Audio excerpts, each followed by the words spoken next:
அமெரிக்காவில் உள்ள புரூக்ளின் ஹாஸ்பிட்டலில் எம்ஜிஆர் ஐயா மருத்துவ சிகிச்சை எடுத்துக்கிட்டு இருக்காங்க. அப்போ இங்கே சென்னையில் உள்ள மவுண்ட் ரோடு போஸ்ட் ஆஃபீஸில் நிறைய கூட்டமாக நிற்கிது. அதில் ஒரு ஆள் வந்து ரிக்ஷா ஓட்டுறவர், அவர் தான் முன்னாடி நிற்கிறாரு. அவர் த ஆஃபீஸர்கிட்ட வந்து எனக்கு இந்த மாதிரி தந்தி கொடுக்கணும் அப்படின்னு கேட்கும்போது எவ்வளோ சார்ஜின்னு கேட்குறாரு.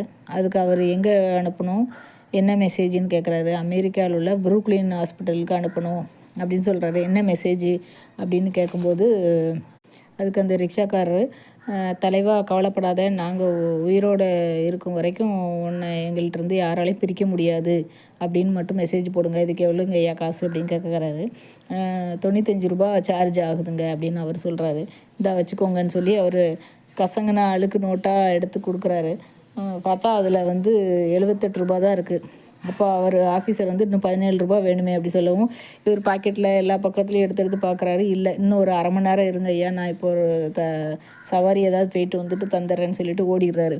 பின்னாடி நிற்கிற ஒரு லைனில் இருக்கிற எல்லாருமே அவர்கிட்ட வந்து இந்த புரூக்ளின் ஹாஸ்பிட்டலுக்கு மெசேஜ் அனுப்பிக்கிட்டே இருக்காங்க இதே மாதிரி.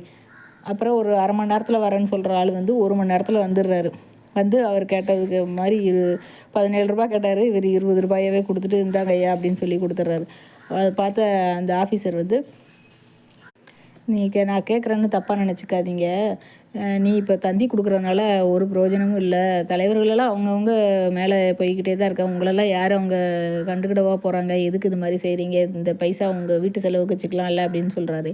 அதுக்கு அந்த ரிக்ஷாக்காரரு, ஐயா என்ன இப்படி சொல்லிட்டீங்க, இந்த ரிக்ஷாவே அவர் வாங்கி கொடுத்தது தான், இன்றைக்கி ஒரு நாள் எங்களால் பட்னியாக எங்கள் குடும்பம் இருக்காதா, அவர் மேலே எங்களுக்கு அவ்வளோ பாசம் இருக்குதுங்க ஐயா அப்படின்னு சொல்கிறாரு.